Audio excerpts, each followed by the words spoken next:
Morning guys, welcome back to the channel.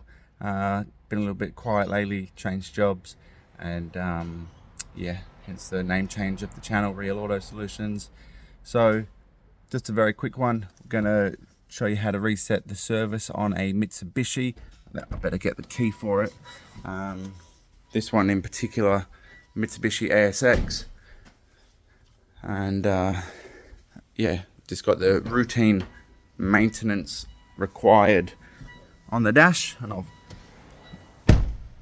well, if we start the car,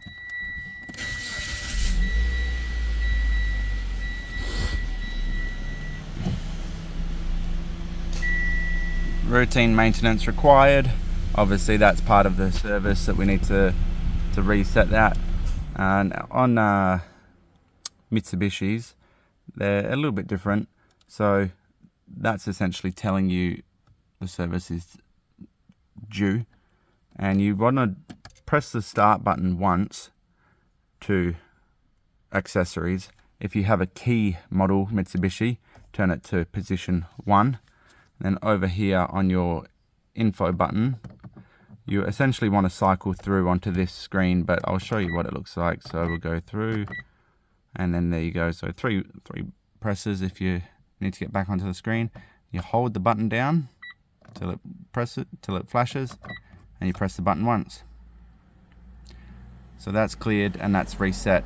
So this is predetermined, set by the manufacturer, depending on, you know, how far the car's driven and that sort of thing, what service it is. Start your car.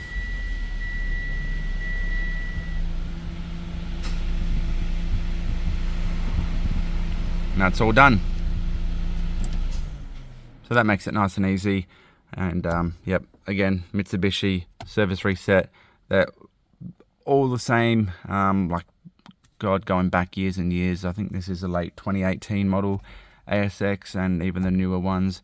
If you have the info button, some of them are, I believe, on the light display button.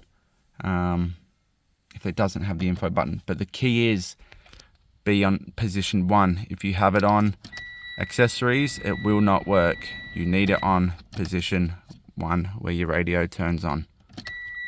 Hope that helps guys. Please consider liking and subscribing. See you at the next one. Take care.